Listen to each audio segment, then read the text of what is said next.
Assalamualaikum warahmatullahi wabarakatuh, sahabat Dindik. Bertemu dengan saya Upi Winaningsih. Nah, kali ini kita di Bincang Sekedap Dinas Pendidikan dan Kebudayaan Kabupaten Purbalingga akan mengulik sedikit tentang PKKS. Nah, sebelum kita mengulik apa itu PKKS, kita sambut dulu narasumber yang luar biasa ini. Bapak siapa ya? Coba ada yang pernah melihat beliau? Nah, pasti sudah pernah melihat beliau. Kita langsung saja monggo perkenalan Bapak. Ya. Terima kasih Mbak Upik. Assalamualaikum warahmatullahi wabarakatuh. Sahabat didik yang hebat, saya Bangun Pracoyo, pengawas SMP Dinas Pendidikan Kabupaten Purbalingga. Demikian Mbak. Cukup Bapak? Cukup. Cukup singkat sekali ya. Oke, sahabat Dindik pasti sudah mengenal ya apa itu PKKS ya Bapak Bangun. Ya. Tapi sebelum itu saya mau tanya kabarnya dulu Bapak. Bapak Bangun sehat? Alhamdulillah, luar biasa. Iya. Semangat terus. Masih aktivitasnya padat ya ini ya Bapak? Padat merayap. Oh. Tapi sekarang tidak lagi merayap ya Bapak? Ngebut. Lagi duduk ya, lagi santai nih. Ya. Saya yakin juga sahabat Dindik yang ada di rumah ini sedang aktivitas padat-padatnya karena ini bulan Desember akhir tahun ya Bapak. Ya. Kita ada beberapa kegiatan yang ada di Dinas Pendidikan, salah satunya PKKS. Apa itu PKKS Bapak? Ya, PKKS itu kan singkatan Mbak. Oh, ya. PKKS, penilaian kinerja kepala sekolah, merupakan penilaian untuk menilai kinerja kepala sekolah selama 1 tahun, 1 tahun anggaran. Jadi Januari sampai Desember kepala sekolah itu dinilai kitanya 360 derajat. 360 derajat berarti kan satu lingkaran penuh. Ya, semuanya menilai, semuanya dinilai. Oh, ya, itu seperti itu Mbak. Oh, jadi kawan-kawan PKKS itu ada kepanjangannya yang tidak hanya cuma panjang PKKS seperti itu ya Bapak. Betul. Nah, kemudian apa indikator yang menjadi fokus dalam penilaian kinerja kepala sekolah? Ya, baik. Pengawas sekolah itu Bapak. PKKS ini dinilai berdasarkan Permendikbudristek nomor 40 tahun 2021. Di pasal 10 jelaskan bahwa penilaiannya itu untuk 1 tahun. 1 tahun periode memang 1 tahun. Dan yang dinilai ada tiga hal, yaitu 1 capaian SKP sasaran kerja pegawai, 2 adalah perilaku kerja, dan 3 kehadiran. Tiga unsur ini adalah 3 unsur utama, nanti dibagi-bagi lagi. SKP, penilaian SKP ini nilainya 60%, lalu perilaku kerja 40%, lalu digabung dikali kehadiran. Nanti dirinci lagi, mau dijelaskan sekalian apa kapan-kapan? Sekalian saja. Boleh ini sedikit aja Bapak. Iya, SKP itu yang dinilai itu banyak ya. SKP itu ada pelaksanaan tugas pokok, ada PKB, ada penunjang. Tugas pokoknya ada 5 tugas pokoknya, yaitu tugas pokoknya dulu 5 tapi sekarang 3. Sekarang hanya 3 tugas pokok guru, tupoksi guru menurut Permendikbudristek nomor 40 tahun 2021 yang terbaru, yang lama juga itu tugas pokok guru itu sebagai manajer. Ya, tugasnya manajerial. Yang kedua, dia sebagai supervisor. Jadi mensupervisi guru, mensupervisi tenaga pendidikan juga. Jadi sekarang tenaga pendidikan juga disupervisi. Dan yang ketiga, dia sebagai pengembang kewirausahaan, entrepreneurs lah kerennya. Jadi dia pengembang kewirausahaan. Itu SKP di situ. Nah, lalu PKB ada 3. Ada pengembangan diri, publikasi ilmiah, dan karya inovatif. Oke. Satu lagi, perilaku kerja itu ada orientasi pelayanan, integritas, komitmen, disiplin, dan kerjasama. Itu perilaku kerja. Ya. Begitu, Mbak? Nah ini ada sesuatu nih Pak yang ingin saya tanyakan. Itu kan ada kinerja ya Pak, perilaku juga. Nah ini bagaimana pengawas ini mengupayakan atau memastikan bahwa penilaian kinerja kepala sekolah itu dilakukan secara objektif dan adil, Bapak? Ya, bagus banget pertanyaannya, luar biasa nih Mbak Upik. Wah, pertanyaan cerdas, tajam. Terpercaya kayaknya. Terpercaya. Begitu. Gimana kalau objektif padahal yang dinilai banyak, perilakunya bagaimana? Ya, karena banyak sekali yang dinilai dan dari Direktorat sudah mengembangkan aplikasi penilaian, tapi kita sudah modifikasi karena kurikulumnya yang sekarang berjalan kan dua, kurikulum 2013 dan kurikulum Merdeka. Maka aplikasi ini sudah kami gabungkan. Aplikasi ini tuh menilai semua unsur dengan berbagai cara. Dengan berbagai cara maksudnya bagaimana? Satu, dari administrasi, pasti administrasi dikumpulkan, apa saja itu terutama di manajerial itu. Lalu kami juga melakukan wawancara, ya, wawancara dengan guru, dengan siswa, dengan masyarakat, dengan komite, kepala sekolah sendiri. Kami juga observasi bagaimana hasilnya. Dan terakhir nih juga dengan angket. Nah, yang menilai, walaupun ini PKKS, yang menilai adalah atasan langsung dari kepala sekolah.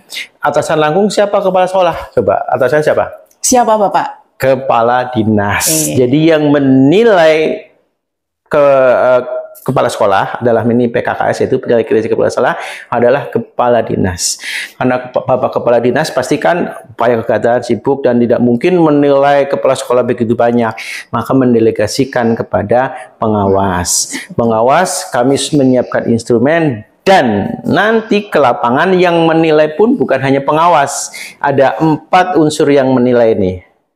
Pengawas menilai, siswa menilai kepala sekolahnya nih, bagaimana kepala sekolahnya rajin apa tidak, baik tidak, sopan itu acak tidak. Ya, dipilih acak. Siswa menilai, gurunya juga, guru menilai bagaimana kepala sekolahnya, apakah kepala sekolahnya humble, apakah kepala sekolahnya visioner dan sebagainya.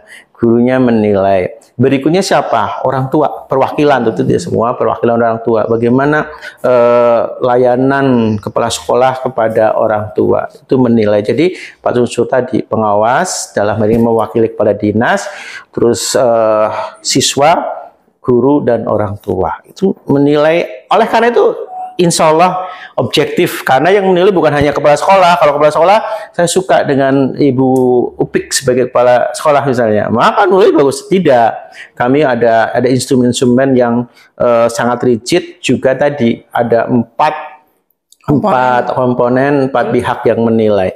Kepala sekolah, pengawas sekolah, orang tua, siswa, orang guru, dan orang tua, dalam hal ini masyarakat. Gitu. Penilaiannya lengkap ya Pak, dari segala unsur juga gitu. Ya, dari segala unsur. Betul. Kalau menurut pandangan Bapak ini sebagai pengawas, ini kan karena penilaiannya menyeluruh ya Bapak. Nah, apakah sejauh mana sih efek dari penilaian kinerja kepala sekolah itu berkaitan dengan peningkatan hasil belajar siswa? Iya, bagus banget. Memang itu arah dari PKKS adalah peningkatan mutu pendidikan di sekolah itu. Jadi manajemennya bagus, kewirausahaannya bagus, supervisi tadi jadi gurunya bagus. Semua kalau sudah bagus arahnya adalah layanan kepada siswa. Jadi gini, memang penilaian kinerja kepala sekolah adalah supaya manajemennya bagus. Supaya manajemennya bagus, supaya guru-gurunya bagus, supaya kewirausahaannya bagus. Semuanya itu tujuannya satu, agar memberi layanan terbaik pada siswa. Nah, dengan layanan terbaik pada siswa, maka jadi mutunya bagus. Itu kuncinya di situ, bahwa kita sebagai asesor dalam hal ini menilai kinerja kepala sekolah itu ingin memastikan kepala sekolah menjadi pemimpin pembelajaran yang berkualitas. Dengan manajemen yang bagus, maka guru-gurunya jadi bagus. Guru-gurunya bagus, maka pembelajarannya bagus. Dengan pembelajaran bagus, ya siswanya nanti akan meningkat mutunya. Itu seperti, iya, arahnya seperti urutannya. Begitu Mbak Upik, jadi kami memastikan itu. Oke, jadi tetap ya Pak, peningkatan kualitas itu ditumbuhkan kepada kualitas hasil murid ya Bapak ya. Bagaimana murid nanti menjadi outcome-nya seperti apa, itu dampaknya dari penilaian kinerja kepala sekolah ini ya Bapak. Betul. Oke, kalau kepala sekolah dan guru nih, apa ya namanya, dituntut apa dibimbing untuk melakukan yang terbaik. Nah, saya tanya ini, apakah ada pengawas dari pengawas itu melakukan sesuatu yang konkret atau upaya untuk memfasilitasi pengembangan atas kinerja yang baik dari kepala sekolah atau guru, sehingga dampaknya adalah menjadikan kualitas belajar atau murid yang lebih maksimal, lebih meningkat seperti itu. Ya, baik. Luar biasa pertanyaannya. Pertanyaan sudah kekinian sekali, memang arahnya begitu. Jadi sekarang, era sekarang dalam kurikulum Merdeka sudah ada paradigma juga, paradigma baru dalam kepengawasan. Dulu kepengawasan namanya pengawas itu mengerikan ya, ngawasi, ya, mensupervisi. Itu ngawas saja atau gimana Pak? Dulu itu paradigma dulu itu seperti itu. Kalau sekarang tidak, paradigma pengawas adalah dia mitra kepala sekolah, mitra guru. Pengawas sekarang tugasnya itu mendampingi, ya seperti ini mendampingi, mendampingi kepala sekolah, mendampingi guru. Dimulai dari mendampingi apa dalam perencanaan. Sekolah ini mau merencanakan apa, kita dampingi. Oh ya, harusnya perencanaan ini harus berbasis data. Datanya dari mana? Dari rapot mutu. Yuk kita lihat rapot mutu. Jadi kita dampingi. Rapot pendidikannya dari bagaimana? Oh ini yang lemah kita dampingi. Bagaimana yang lemah kita tingkatkan. Itu seperti itu bahasa sekolah. Kita jadi mendampingi. Oke, susun perencanaan. Baik, kalau sudah rencananya bagus. Terus kita mendampingi pelaksanaan. Rencananya banyak. Mana prioritas berdasarkan dananya. Kekuatan kita berapa dana sekolah, kekuatan sumber daya bagaimana, oh ini berarti oke, kita prioritas ini, yuk kita mulai laksanakan, kita dampingi pelaksanaannya, kita evaluasi, kita tindak lanjuti bersama. Jadi begitu, apapun yang menjadi kebutuhan kepala sekolah, guru, kita dampingi. Nah, misalnya itu kepala sekolah, kalau guru, Pak, saya masih bingung nih Pak, menyusun modul. Kenapa? Kok ini modul kurikulum Merdeka rumit banget nih. Kok jadi madul, katanya Pak, sederhana, kok jadi modal madul begini? Kok jadinya kayak, cari pumet. Bukannya sederhana, malah ribet gitu ya. Oh ya, udah dampingi. Kenapa ribet? Oh, karena dia hanya copy paste-nya yang banyak begitu. Oh, tidak seperti itu, kita dampingi. Coba harusnya bagaimana kita dampingi dengan coaching, namanya coaching. Jadi dia sendiri yang tahu apa kebutuhannya, kelemahannya. Jadi kita dampingi, namanya pendampingan coaching. Coaching dia tahu kebutuhannya apa, terus kami pancing bagaimana dia mencari solusi bagaimana dia menyelesaikannya, kapan waktunya dan sebagainya. Kita dampingi terus sampai dia sendiri yang menemukan jawabannya. Sebenarnya pengawas sudah tahu jawabannya, sudah tahu solusinya, tapi dalam pendampingan sekarang enggak seperti itu. Biar guru sendiri yang tahu apa kebutuhannya, dia sendiri yang nanti tahu solusinya, tahu dia sendiri yang menentukan kapan memecahkannya. Itu yang kami lakukan sekarang. Akhirnya kan asik, santai, bukan santai tapi nikmat, enjoy gitu. Jadi dengan kepala sekolah, dengan guru, kita ketemu ya asik-asik saja. Paradigma lama yang kalau ada pengawas nanti memeriksa, kalau salah diomelin, nggak seperti itu lagi. Jadi kita kalau ke sekolah ya asik-asik saja. Nanti setelah zuhur, setelah Jumatan saya juga akan sekolah. Kita akan bersama-sama menyusun modul ajar interaktif. Modul ajar interaktif seperti apa sih? Ya kita belajar bersama. Gitu. Itu seperti itu. Jadi titik poinnya pihak sekolah, kepala sekolah, guru dengan pengawas itu ya Pak, lebih ke pendampingan ya Pak. Kalau dulu kan paradigmanya pengawas itu sumber dari segala sumber ya Pak. Dan ada momok ditakuti oleh kepala sekolah, padahal kenyataannya tidak seperti itu ya Pak. Iya, sekarang paradigma yang sekarang tidak. Kalau dulu mungkin ya, dulu memang ya turun dari motor aja udah suasana sepi. Iya, Set gitu. Kalau sekarang nggak begitu, turun langsung sambut. Lebih ke teman belajar ya Pak. Belajar, nah itu yang perlu digairahkan dari setiap sekolah itu memang pendekatan kepada pengawas nih Pak. Karena memang segala sesuatu tentang kemajuan sekolah itu tangan terdepan dari Kepala Dinas Pendidikan itu adalah pengawas ya Pak. Di ujung tombak untuk bagaimana sekolah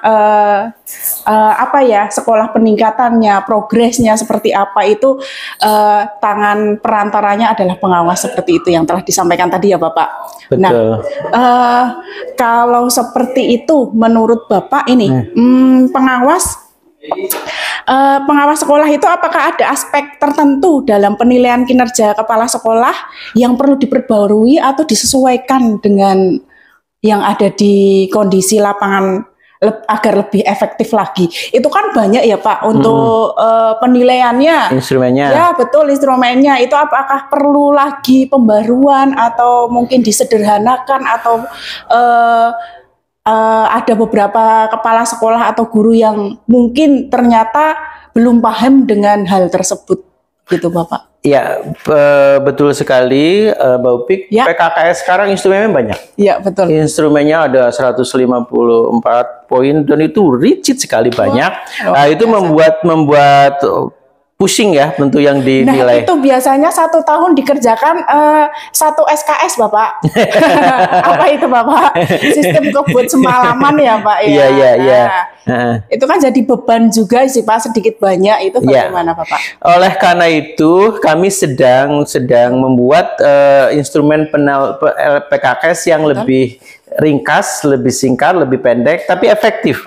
Jadi nanti penilaian tetap valid, ya, tetap reliable, tetap objektif, tapi dengan tidak terlalu panjang, tidak terlalu banyak. Karena memang itu instrumen yang lama itu memang dari sana direktur tadi nanti kami pun sedang merancang itu, ya sedang proses itu. Insya Allah minta doanya teman-teman semua sahabat Dinwik untuk membantu juga ya, memberi masukan agar kami bisa menyusun PKKS yang lebih simpel tapi hasilnya lebih valid, efektif, efisien dan transparan. Ya, begitu. Luar biasa. Oke, sahabat Dindiput, apa itu PKKS, apa itu di dalamnya, apa yang terjadi, apa segala sesuatu tentang PKKS sudah kita dengar ya. Nah, satu lagi nih Pak Bangun, ada closing statement buat sahabat Dindik yang di rumah sana enggak Bapak ini? Oke. Baik Bapak Ibu, sahabat didik semua, penilaian kinerja kepala sekolah itu adalah satu bagian saja dari proses peningkatan mutu pendidikan. Tapi dari inti semua, kita sebenarnya bisa meningkatkan mutu pendidikan dari semua lini dengan membudayakan satu saja dulu, membudayakan satu hal, itu nanti peningkatan mutu pendidikan bisa terwujud, yaitu budaya membaca. Kita tingkatkan literasi kita harus senang baca, kita budaya baca, supaya semua permasalahan pendidik, ya bukan semua ya, permasalahan pendidikan akan mudah diatasi. Peningkatan mutu pendidikan segera terwujud bila budaya membaca dari kita semua, dari guru, dari pengawas, kepala sekolah, guru, siswa, masyarakat suka membaca. Budaya membaca, itu yang utama. Luar biasa. Tepuk tangan dulu buat kita semua. Oke sahabat Dindik, saya berterima kasih Pak Bangun Pracoyo sudah hadir pada kesempatan hari ini, meluangkan waktu untuk kita semua. Oke sahabat Dindik, pengen mengerti tentang hal di Dinas Pendidikan dan Kebudayaan Kabupaten Purbalingga tidak? Oke, kalau mau pengen kita besok mau bahas apa, klik ya, klik subscribe dulu, like, itu yang utama. Kemudian tulis di kolom komentar ya, mau apa mengenai pendidikan di mana atau apa, atau sahabat Dindik punya narasumber yang perlu kita kulik lebih lanjut. Oke, kita siap tunggu undangan dari kalian, kita meluncur ke sana. Begitu Bapak Bangun Pracoyo, terima kasih. Topik yang smart. Cukup dari saya Upi Winaningsih dari Dinas Pendidikan dan Kebudayaan Kabupaten Purbalingga. Wassalamualaikum warahmatullahi wabarakatuh. Waalaikumsalam warahmatullahi wabarakatuh.